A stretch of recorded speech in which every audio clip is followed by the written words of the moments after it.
Bore da iawn I chi gyd ar fore ogoneddus Sul y Blodau. Ac os o'ch chi'n ame beth oedd y diwrnod heddi, I chi wedi cael eich atgoffa tu ôl I mi gyda'r palmwydd. Ac I ni'n ddiolch fel arfer bob blwyddyn I Richard am gynnig y palmwydd I ni o'i ardd. I ni'n ffodus iawn bod Richard a palmwydd yn ei ardd. So we thank Richard for providing the palms for our Palm Sunday.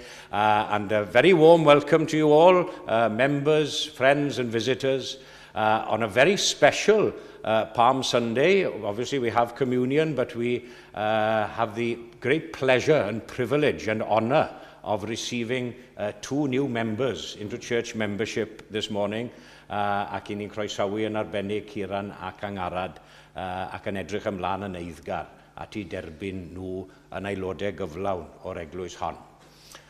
Felly, fe unwn ni I ganu ein hymyn agoriadol, sef 238, 238, ymlaen, ymlaen frenhinol un, Hosanna, gweidda'r dorf gytun, dan nifael llwm ymlwybra ymlaen, a phalmwydd dan ei draed ar dain.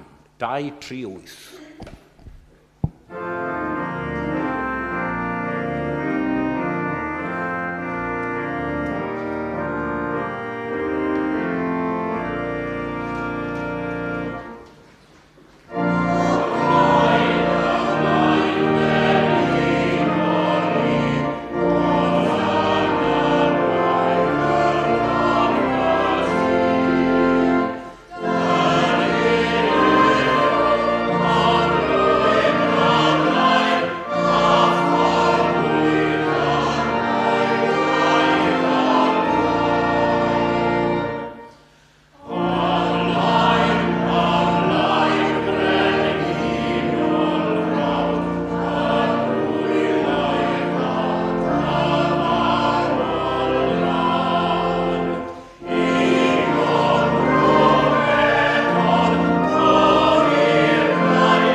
Mae'r darlleniad y bore yma yn dod o Efengil Matthew. If you're following the reading in the English Bibles in your pews, we're in Matthew chapter 21. Matthew chapter 21, verses 1 to 17. And Glesney will be reading in Welsh for us, so if you wish to follow the reading, there Matthew 21, verses 1 to 17. A dwi'n mynd I wahodd Glesyn nawr I ddod lan yn ofalus iawn i'r pwlpit. I ni wedi cael ymarfer o gyrraedd y pwlpit yn barod. A iawn. Diolch.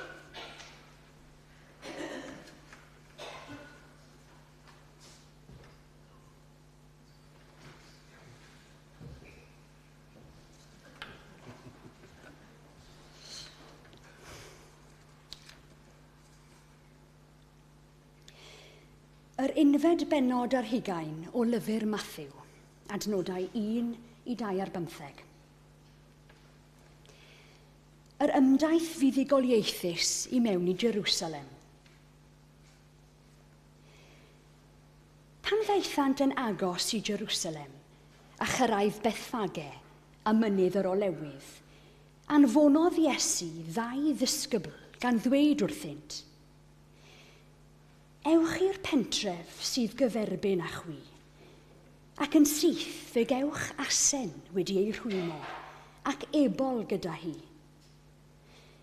Gollyngwch hwy a dewch â hwy ataf. Ac os dywed rhywun rhywbeth wrthych, dywedwch, y mae ar y meistr ei hangen, a bydd yn ei rhoi ar unwaith. Digwyddodd hyn fel y cyflawnid y gair a lefarwyd trwy'r proffwyd. Dywedwch wrth ferch Seion, weled y frenin yn dod atat, yn ostynedig ac yn marchogaeth ar asyn ac ar ebol, llwdn a nifail gwaith. Aeth y disgyblion a gwneud fel y gorchmynodd Iesu iddynt. Daethant ar asen a'r ebol ato, a rhoesant ei mentyll ar ei cefn, ac eisteddodd Iesu arnynt. Taenodd tyrfa fawr iawn ei mentyll ar y ffordd, ac yr oedd eraill yn torri canghennau o'r coed ac yn ei taenu ar y ffordd. Ac yr oedd y tyrfaoedd ar y blaen iddo, a rhai o'r tu ôl yn gweiddi, Hosanna i fab Dafydd. Bendigedig yw'r un sy'n dod yn enw'r arglwydd. Hosanna yn y goruchaf. Pan ddaeth ef i mewn i Jerusalem, cynhyrfwyd y ddinas drwyddi. Yr oedd pobl yn gofyn, pwy yw hwn? A'r tyrfaoedd yn ateb, y proffwyd Iesu yw hwn, o Nazareth yng Galilea.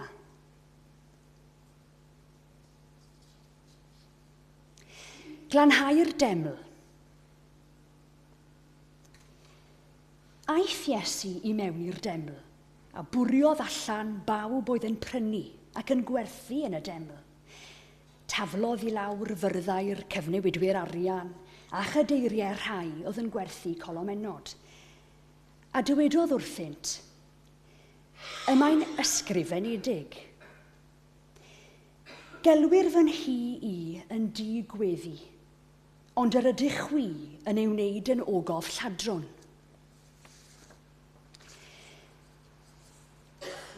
A daeth deillion a chloffion ato yn y deml, ac i achaodd hwy.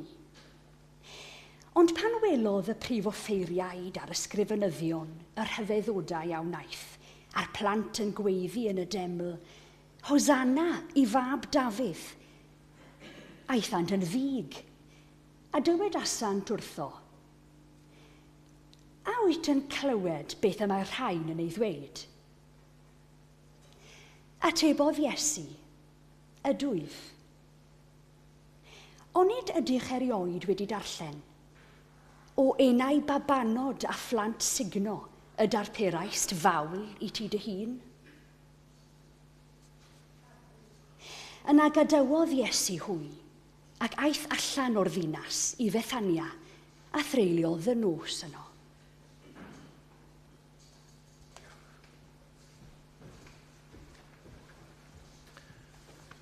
Diolch Glesni am ddarllen ac am ein hatgoffa ni o ddigwyddiadau yr Sul y Palmwydd, Sul y Blodau cyntaf hwnnw. Ac fe un o ni, felly, i ganu gyda'n gilydd 234, 234. Llefara io'r nes clywo pawb da awdurdodol lais, a dyrw iddynt ras i wneud yn ôl dy ddwyfol gais.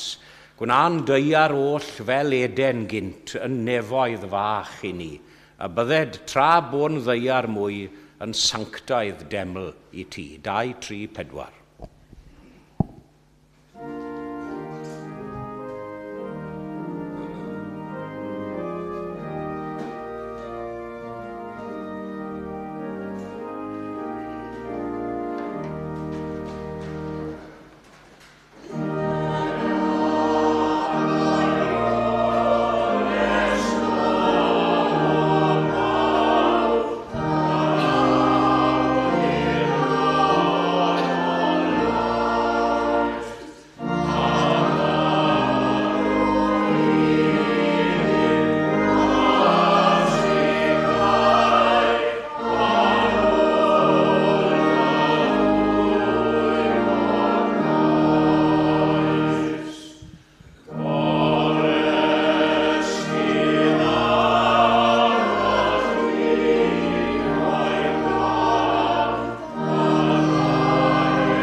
Felly, cyfle i ni nawr i droi at Dduw mewn gweddi. Let us turn now to God in prayer. Cydweddiwn.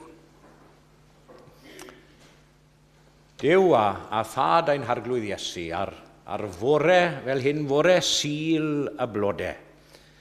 I ni'n cofio yn arbennig am dy ymdaith fuddugoliaethu sy'n mewn i Jerusalem, fel clywon ni yn y darlleniad yna y bore yma. Yn eistedd ar gefn nebol asyn, a hynny i waredu dy bobl. Ac wrth feddwl am faint dy gariad tuag atom ni, am faint oedd Iesu yn bodlon aberthu trosom, ni allwn ni lain a ryfeddu y bore yma, i ryfeddu a blwyddio gyda'r dorf hefyd bendigedig fyddo enw'r hwn sy'n dod yn enw'r arglwydd. Gracious God, as we now remember on this day how Jesus entered Jerusalem to cries of praise and celebration, help us also to welcome him anew into our own hearts this morning, as it were. We ask for you to accept the praise we bring and offer you today, and give us all a real sense of expectation now this Palm Sunday morning as we look forward now to Easter and all that it represents and means to us as Christians. Thy kingdom come, thy will be done on earth as it is in heaven. Those are the familiar words of the prayer which Jesus taught us, that we say and sing so often together. May we believe and trust in those words this morning. Ti sydd wedi ein creu ac wedi ein caru ni cyn llunio'r byd, cyn lledu'r nefoedd wen, fel mae'r emyn yn dweud. Ac ni'n gofyn ar ei ti ein cynorthwyo ni nawr i agor ein cylonau unwaith eto i dderbyn Iesu i mewn iddyn nhw. A gwared ni rhagweiddi gyda'r dorf y bore hwnnw, Hosanna yn y goruchaf, ac yna o fewn diwrnodau croeshoeliau'r ef. Achos i ni yn gallu i groesoelio fe drosodd a throsodd yn ein bywydau ni, yn y ffordd i ni'n byw yn afradlon ac yn anghofio am i ddeddfe a'i orchmynion i ni. Ond i ni'n cofio y bore yma, gyda bloeddiadau, i ni dderbyn e'n hapus i mewn i'n calonau ni. Loving God, we admit openly that we don't see you as clearly as we should. Our faith is often small and weak, and our lives can be so self-centered that we forget about others and forget about you. We don't understand as we should, and our praise is short-lived and superficial, like the crowd on that first Palm Sunday. But we ask again that you take now the praise that we offer you, small and insignificant as it may be. And we pray for you to deepen our faith through our experience here today and during these days leading up to Easter Sunday, that we may again truly welcome Christ as Lord and King of our lives. I ni'n gofyn ar ei ti lenwi ein calonau a'n heneidiau ni y bore yma. Fel ein bod ni yn awyddus i ddatgan dy glod. Ac yn awyddus i gyffesu hefyd ein ffydd yn hymddiriediaeth yn Iesu Grist.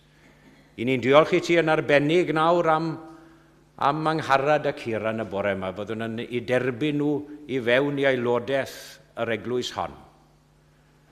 Diolch am ei bod nhw am gyffesu ffydd a'i cred yn yr arglwydd Iesu. Ac wrth feddwl am ei hymroddiad hwythau nawr y bore yma, gad i'r cyfan i fod yn fodd ac yn gyfrwng i ni hefyd i ail gysegru ein hunain megis, i'th waith ath wasanaeth di yn y byd. As in every service, we think of those in need this morning.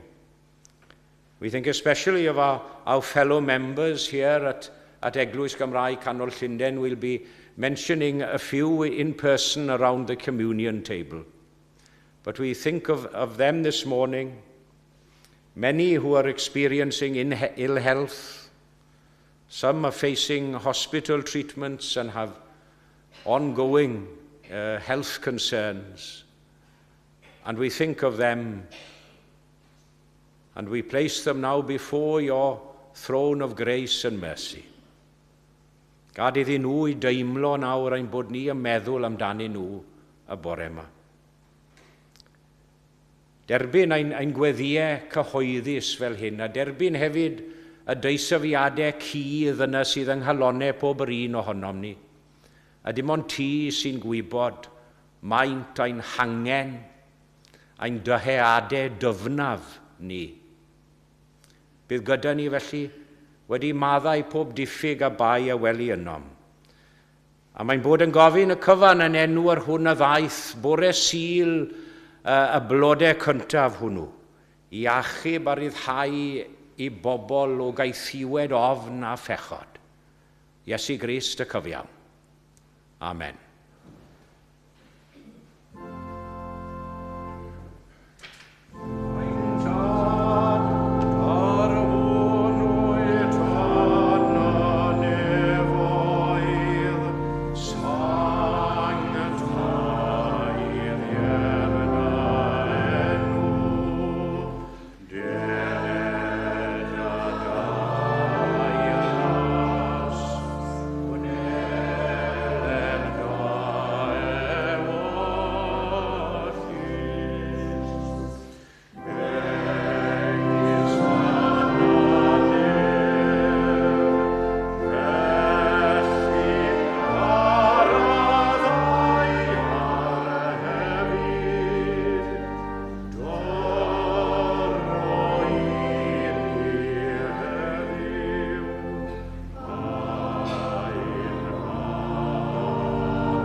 Wel, croeso cynnes iawn I bawb yn aelodau ac yn gyfeillion ac yn ymwelwyr i'n hoedfa gymyn ar Sul y Blodau. A very warm welcome to members, friends and visitors to our communion service on Palm Sunday. A croeso mawr hefyd I bawb sy'n ymuno â ni ar YouTube. A mae'n Sul arbennig I ni hefyd can fod dau berson sy'n ffyddlon yn ein hoedfaon a'n gweithgareddau wedi penderfynu ei bod yn dymuno yn maelodi ar eglwys. Felly mae'n fraint ac yn bleser I groesawu Ciran ac Angharad. atom fel aelodau. A ni'n falch iawn o'ch penderfyniad a chymroddiad. We're delighted to welcome Angharad and Kieran as new church members this morning. Diolchwn yn fawr I Rob am ei arweiniad ac I Paul am ei gyfeiliant wrth yr organ. Our minister will also be leading our evening service at 6, followed at 7:30 by a gathering of the Chapel Curry Club, who will dine at another favourite haunt, Chettinad Indian restaurant in Percy Street. Sil nesa, Sil y Pasg, bydd yn gweinidog yn arwen oedfa'r bore am 11 a'r hwyr am 6. A fel arfer, dydd Mercher bydd oedfa fer anffurfiol am hanner dydd yn y neuadd Islaw, gyda the a chyfle I sgwrsio I ddilyn. A dyma y cyfarfod dydd Mercher fydd yr olaf am y tymor hwn. Now details of 2 united services for Easter. Felly, nos Iau Cablyd, Maundy Thursday, this coming Thursday, April the 6th, am 7 o'r gloch mae oedfa gymun undebol gyda lluniaeth ysgafn I ddilyn yn the Crown Church of Scotland yn Covent Garden. Felly, 2 eglwys yn dod at ei gilydd, eglwys Bloomsbury, eglwys Albanaidd a ni. Felly, gobeithio bod rheion yn ni'n gallu mynd. Felly, gewch chi air gyda Rob os ydych chi'n gallu dod ar ôl yr oedfa. Ar ddydd Gwener y Groglith am 11, Good Friday at 11, bydd oedfa gymun undebol I eglwysu Cymraeg Llundain yn Jywyn a'r pregethwr gwadd fydd Rob. Felly, gobeithio bydd cynrychiolaeth dda hwnnw ni'n gallu bod yno hefyd. Cofiwch ddod lawr yr neuadd I cael te a chyfle am sgwrs ar ôl yr oedfa. Croeso I bawb. Ac yn nawr fydd awn o amgylch I dderbyn eich rhoddion. And now we'll come round to receive your gifts. Diolch yn fawr.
Wel, diolch I Ann am y coeddiadau.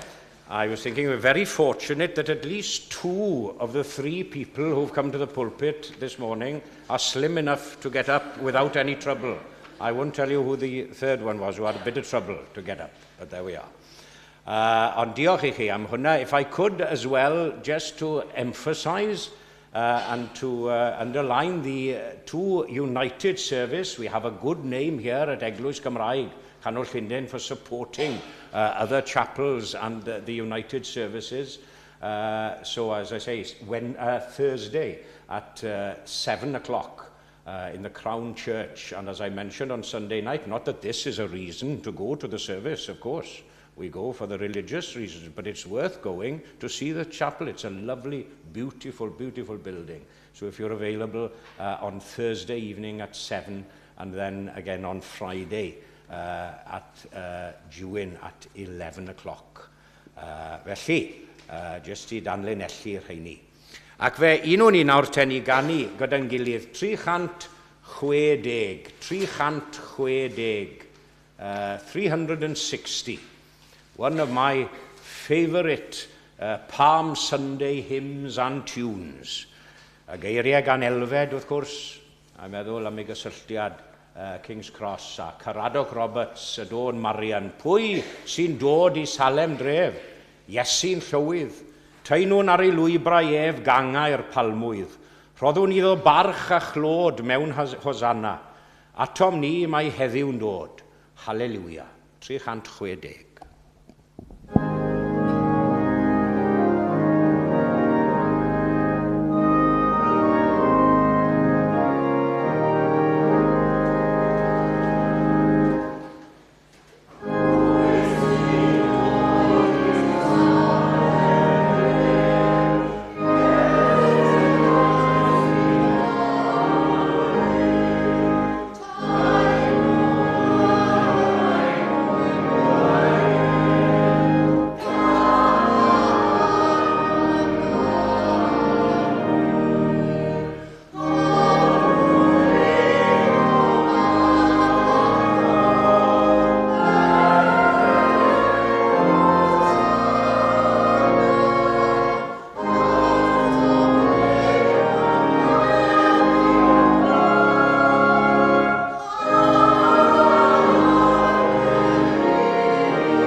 Pan ddaeth ef I mewn I Jerusalem, cynhyrfwyd y ddinas drwyddi.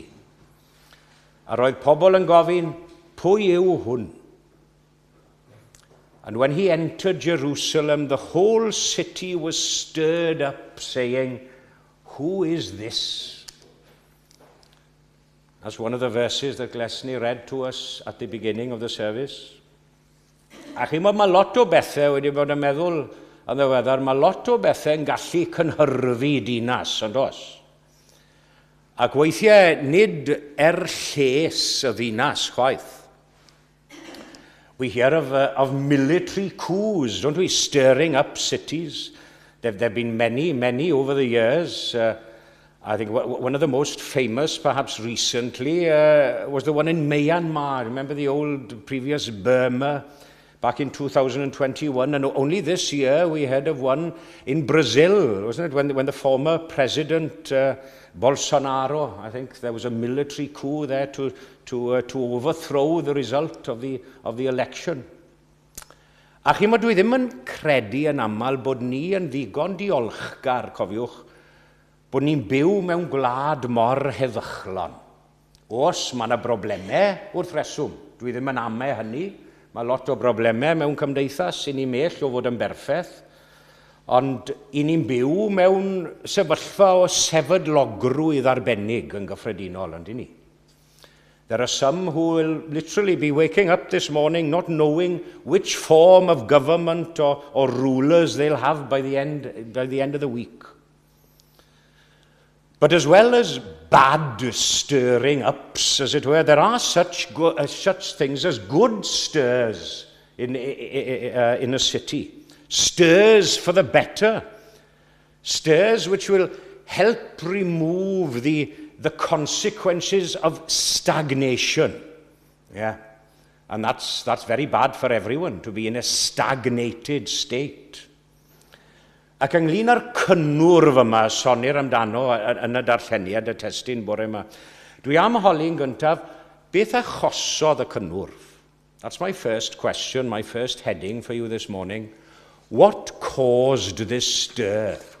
What caused the stir? Wel, y peth cyntaf sylfaenol amlwg wrth gwrs yw y ffaith bod Iesu wedi cael ei gyhoeddi yn frenin. Jesus had been proclaimed king. That was the first stir, the obvious stir. And you know, you can be sure of one thing in life.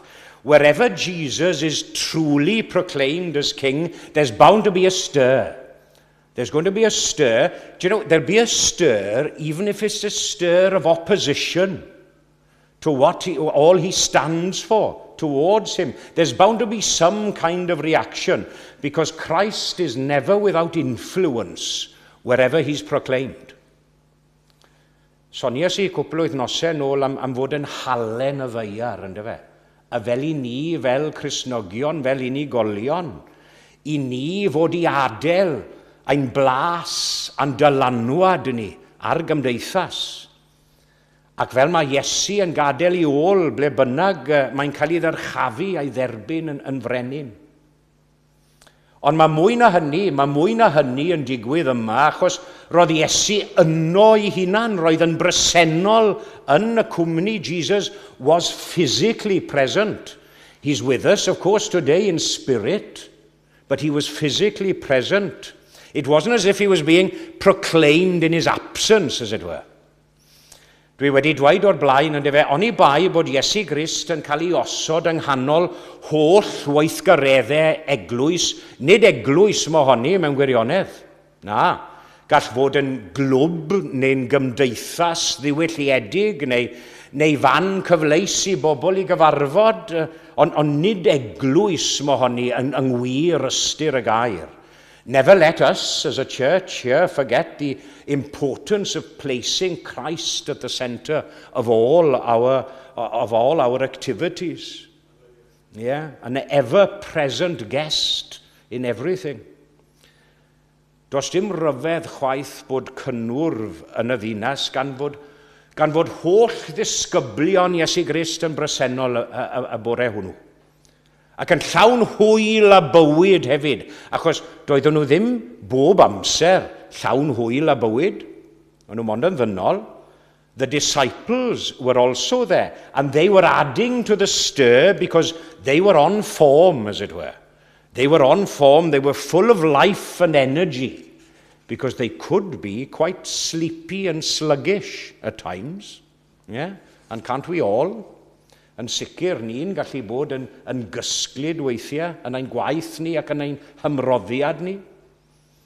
A chi'n meddwl, os nad yw eglwys Dduw yn hollol ar ddi hun ac yn llawn o fywyd, does dim gobeith i ni ddeffro'r byd o'n cwmpas ni, os i ni ddim ar ddi hun. I had a good line about preaching the other day. Some preaching, this quote said, is a kind of articulate snoring, yeah? In which the preacher himself doesn't appear to be certain whether he's awake or no, and therefore not very likely to be able to awaken the others listening. Wel, gobeithio nad yw hynny'n wir y bore yma, am y pregethwr bore yma.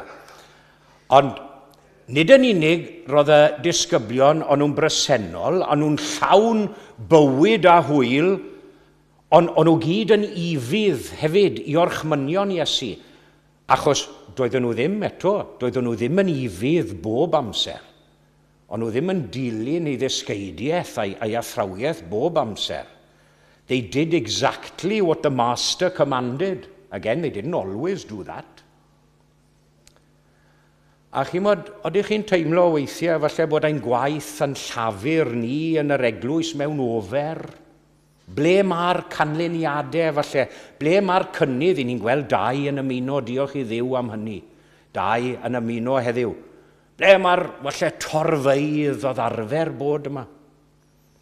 Ond rhaid i ni holi hefyd yn ddwys. Rhaid i ni holi ein hunain. Ydyn ni'n ifydd i'w orchmynion ef bob amser, fel dylen ni fod? Ydyn ni'n anwybyddu falle agweddau allweddol o'n cenhadaeth ni, fel Cristnogion? Ydyn ni yn anghofio blwyddyn ar ôl blwyddyn rai o elfennau allweddol neges yr Efengil? Do you know, if we turn a deaf ear to certain parts of his teaching, how can we expect him to bless us? Don't expect a blessing if we are turning a deaf ear to certain things. Obedience within the church will most certainly bring influence and power without the church as well.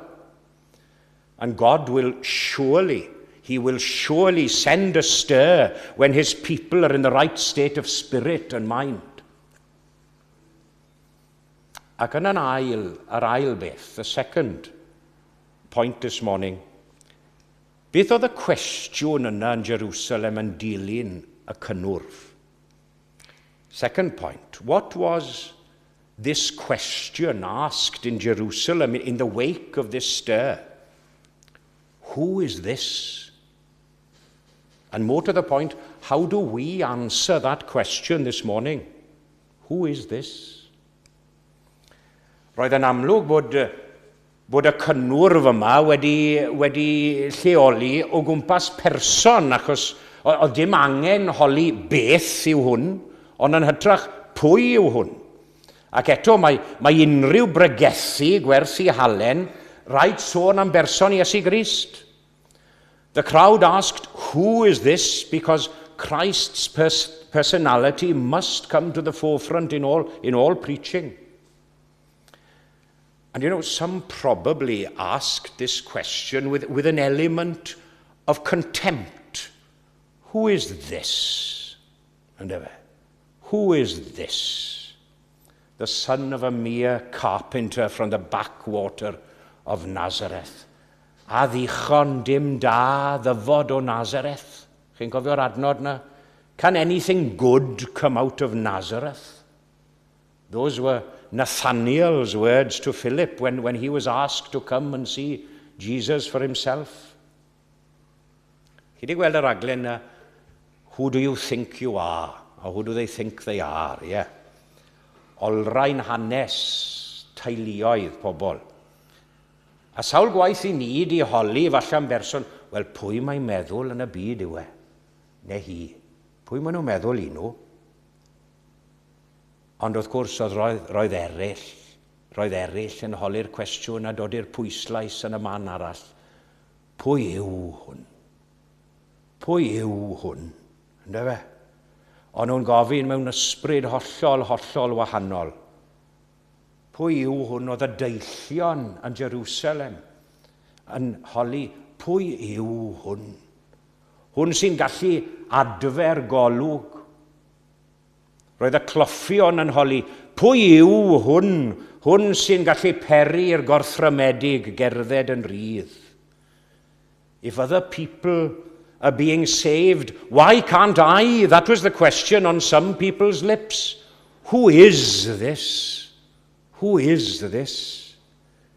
And can it be that I should gain an interest in the Saviour's blood?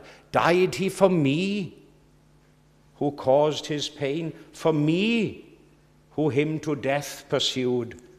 Amazing love. How can it be that thou, my God, shouldst die for me? Pwy yw hwn?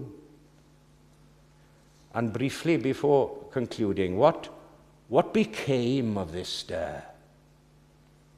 Beth ddath o'r cynnwr yma? Wedi ystyried yr achos a'r cwestiwn, beth ddath o'r cynnwr? There were some, as we see with these palms, we are reminded this morning, they entered wholeheartedly into this new movement. They cut down the palms, the branches, they offered their own garments, remember? And they placed themselves fully at the disposal of the king. Now let's hope that we're among that joyous band of followers this morning. Roedd eraill, wrth gwrs, yn gwrthwynebu'r peth.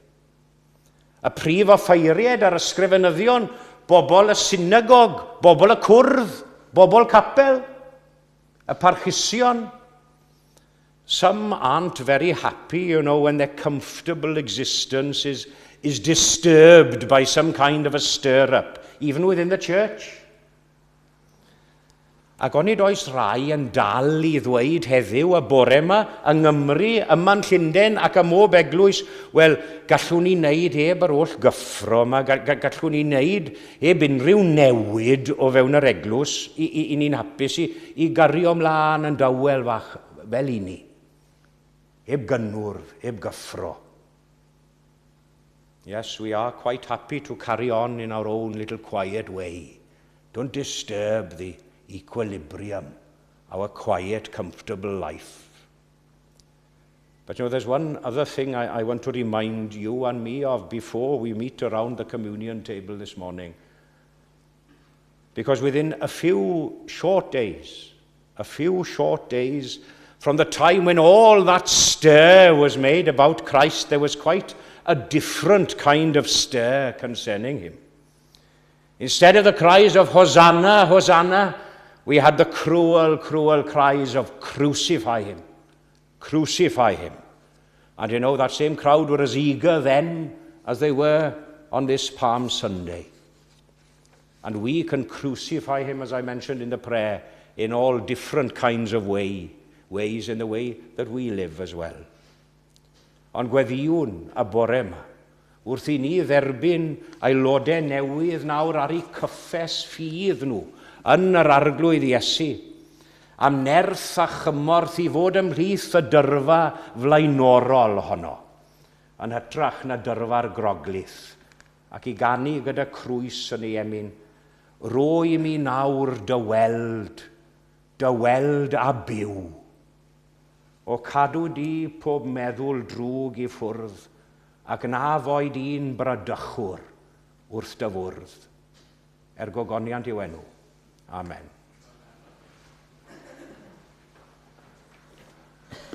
Ac fe ganw ni, gyda'n gilydd, 767, 767. And again in thanking Paul for his lovely accompaniment this morning and for choosing such apt words. And we sing now as I'll ask Kieran and Angharad to come down to the front. Cyfieithiad John Morris Jones. John Morris Jones's beautiful translation of Francis Havergal, Take my life and let it be consecrated, Lord, to thee. Cymer arglwydd, feinio I si uwch y segri oll I ti. Cymer fy munudau i fod fyth yn llifo dy glod. 767.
But before I actually accept Kieran and Angharad into membership, we always remember a few around the communion table, those who are in our prayers and thoughts, and I just wanted to mention a few this morning.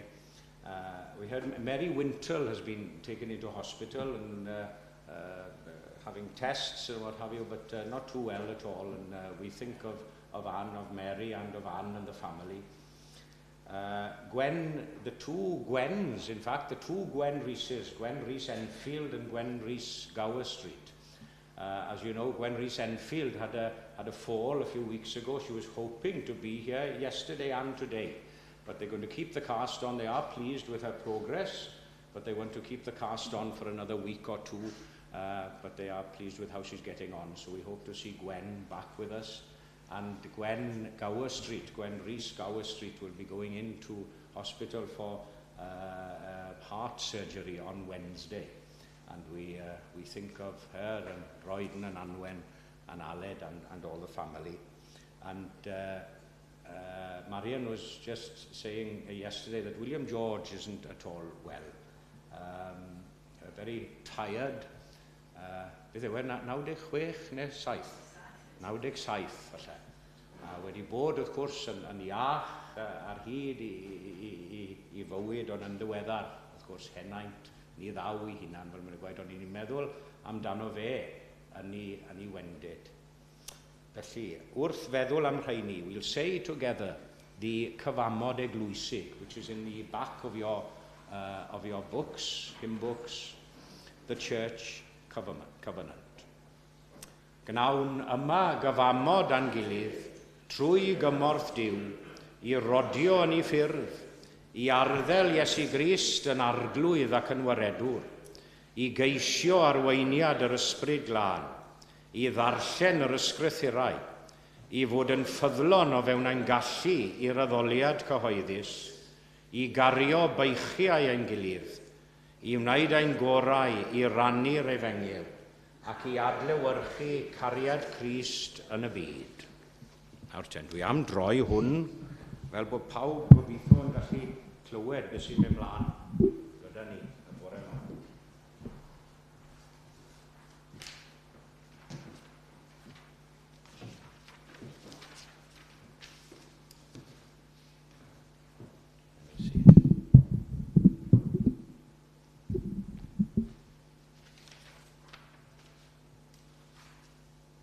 Sut gallaf dalu i'r arglwydd am ei holl haelioni tuag ata ni? Darchafaf gwpan I achawdwriaeth a galw ar enw'r arglwydd, talaf fad unedau i'r arglwydd, ym mhresenoldeb I holl bobl. According to the scriptures, our God is a God who loves and saves. And through that love and grace, we have been chosen in Christ before the foundation of the world to be to the glory of his name. And through the Spirit of God, we have been born anew to be children of God and citizens of God's kingdom. The continuation of the church is dependent on the Spirit's work of calling people, granting them faith to believe the promises of the gospel of God in Jesus Christ. Mae ein cyfeillio ni y bore yma, Angharad ac Iran, wedi mynegu o'i gwirfodd ei dymuniad I fyw y bywyd Cristionogol, a'i hawydd nawr I ymuno a phobl Dduw. Maen nhw'n dod yn awr o dan arweiniad yr ysbryd I gyffesu a chadarnhau ei ffydd yn yr arglwydd Iesu Grist, I gyfamodi â ni yma yn yr eglwys arbennig hon, ac I dderbyn braint a chyfrifoldeb cyflawn aelodaeth o eglwys Iesu Grist. I'll read a few brief verses from Paul's letter to the Romans, chapter 12, a living sacrifice. I appeal to you, therefore, brothers and sisters, by the mercies of God, to present your bodies as a living sacrifice, holy and acceptable to God, which is your spiritual worship. Do not be conformed to this world, but be transformed by the renewal of your mind, that by testing you may discern what is the will of God, what is good and acceptable and perfect. For by the grace given to me, I say to everyone among you not to think of himself or herself more highly than he ought to, but to think with sober judgment, each according to the measure of faith that God has assigned. For as in one body we have many members, and the members do not have all the same function, so we, though many, are one body in Christ, and individually members one of another. Gai ofyn i'r ddau ohonoch chi sefyll. A dwi'n mynd I ofyn I chi yn enigol, na I ofyn I Angharad yn gyntaf. Angharad, wyt ti yn cyffesu fod Iesu Grist yn waredwr ac yn arglwydd y fywyd? A wyt yn addo I fyddhau I ewyllus Duw a byw yn ôl I air tra byddi byw? Ydwf trwy gymorth Duw. A wyt yn cyfamodi â ni yma yn yr eglwys hon I gyflawni dy ddyletswyddau fel aelod ac yn addo dwy'n tystiolaeth mewn gair a gweithred i Iesu Grist. Ydwyf trwy gymorth Duw. A na i ofyn yr un peth i Ciran. Ciran, a wyt yn cyffesu i fod Iesu Grist yn weredwr ac yn arglwydd dy fywyd? Ydwyf. A wyt yn addo i ryddhau i ewyllus Duw a byw yn ôl i air tra byddi byw? Ydwyf trwy gymorth Duw. A wyt yn cyfamodi â ni yma yn yr eglwys hon i gyflawni dy ddyled swyddau fel aelod ac yn addo dwy'n tystiolaeth mewn gair a gweithred i Iesu Grist? Ydwyf trwy gymorth Duw. Brothers and sisters in Christ, having heard our friends' confession of faith and the promises that they have made now, I ask for the members of, well, we can all stand, not only the members of the church, we'll all stand, as a sign of our readiness to receive them into the full privileges and responsibilities of members of this church. Angharad, wy'n estyn ddeheulaw cymdeithas i ti ac yn dy groesawu di yn gynnes iawn i'n plith ni. Mae'r ddau ohonoch chi wedi bod yn aelod yn mhob ffordd, ond yn nawr yn swyddogol yn aelodau gyda ni, a mae'n hyfryd i gael dy bresenoldeb. A'r un beth i ti, Ciran, hyfryd i'ch gyfach dwi Llandeilo digon agos, ond cwm tawe ar y teg. Beth yn mynd yn rong a boi o cwm tawe. Felly Llandeilo a cwm tawe wedi unod ei gilydd. Croeso cynnes iawn i chi i aelodaeth gyflawn yr eglwys hon, a bendith Duw ar y ddau ohonoch chi. Yeah? Would you please sit and we'll say a brief word of prayer. Felly cydweddion, let us pray.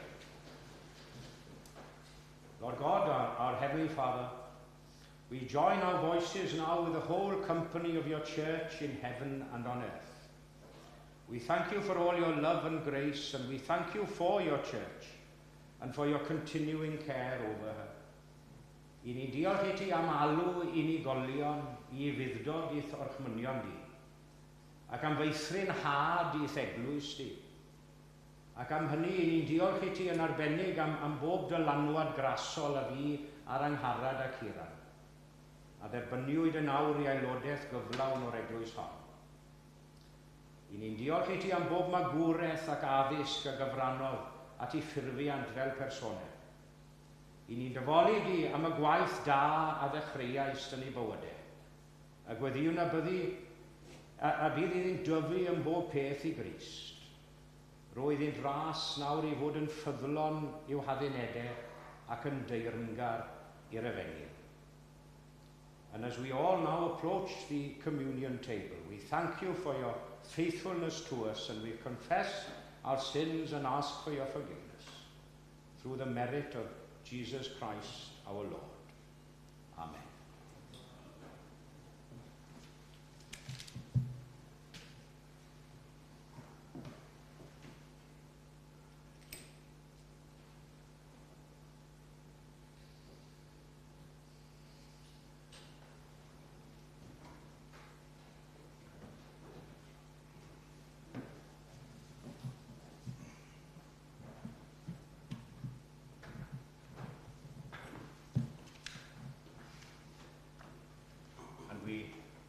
Read, as is our tradition, from Paul's first letter to the Corinthians, chapter 11.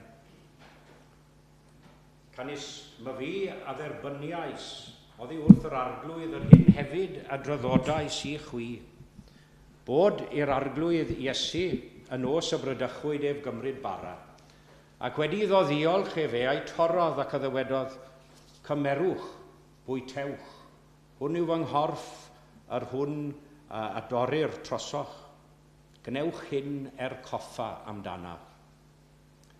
Yn yr un modd efe a gymerodd y cwpan wedi swperi gan ddywedyd, a cwpan hwn yw'r testament newydd yn fy ngwaed.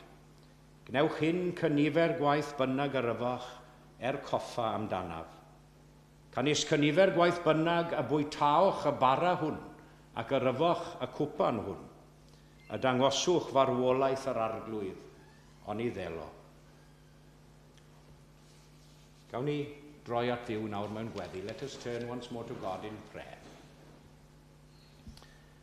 Daiwn o ddew at y bwrdd hwn yn llwyr ymwybodol o'n hangen anheilyngdod ni hefyd. Iesu, ti sydd wedi marw droso, a roi dy fywyd ein mwyn i dderbyn bywyd. I ni'n dal i ddfrydychu di yn aml, ond i ni'n gweddio ar i ti ein derbyn ni fel ag yr un ni heddiw y bore yma. Lord Jesus, you remind us now as we approach the communion table how much you love us, how much you were prepared to do for us in dying on Calvary. Derbyn i nawr yn dy enw sanctaidd di dy hun. Amen. Ac wrth i ni gofio'r nos y bu Iesu gyda'i ddisgyblion yn yr oruwch ystafell, i ni'n cofio iddo gymryd y bara, a'i fendithio, a'i dorri, a roi i'w ddisgyblion gan ddywedyd. Cymerwch, rhenwch yn eich plith, a chynifer gwaith bynnag ac y gnewch hyn, gnewch coffa amdanaf, bwytawn bawb hwn.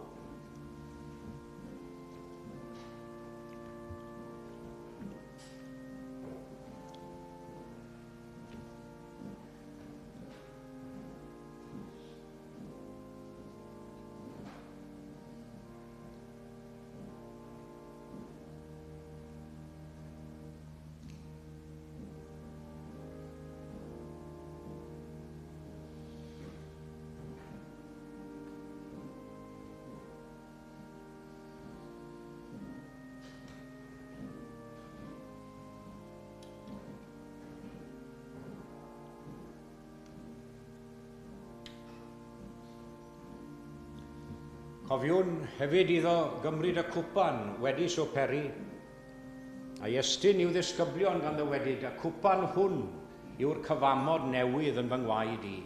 Cymerwch a rhenwch yn eich plith, a chynifer gwaith bynnag ac y gnewch hyn, gnewch coffa amdanaf, a fwn bawb o hwn.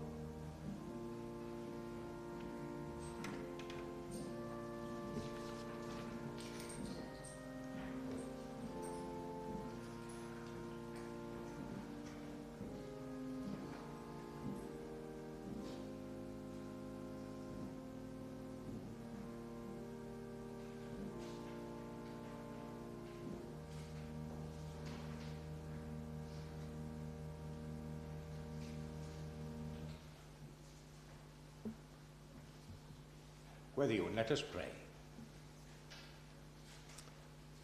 Arglwyddau'n Duw, i ni wedi cael ein hatgoffa unwaith eto wrth fwyta'r bara ac yfyd y gwyn, yn y gweddiau a'r emynau a'r darlleniadau.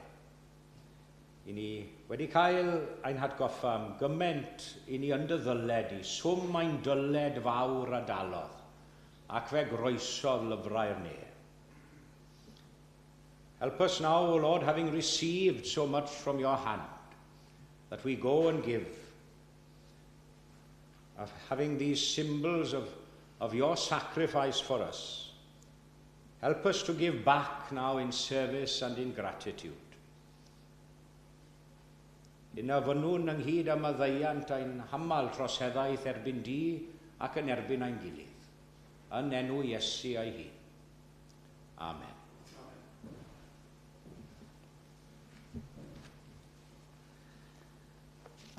And we sing, to conclude our communion service. We usually sing our final hymn seated at the communion service, but on this Palm Sunday, I think we shall stand to sing one of the great hymns of our Welsh nation and language, Gwilym Hiraethog, dyma gariad fel y moroedd, tostir ieithau fel y llu, twysog bywyd pyr yn marw, marw i brynu'n bywyd ni, pwy all beidio a chofio amdano? Pwy all beidio a threithi glod? Dyma gariad nad angangof tra bo nefoedd wen yn bod. 205.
Ac yn awr iddo ef o'r hwnna'n carodd ni ac yn golchodd ni oddi wrth ein pechodau yn ei waed ei hun.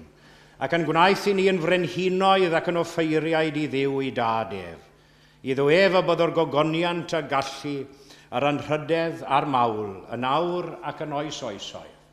Amen.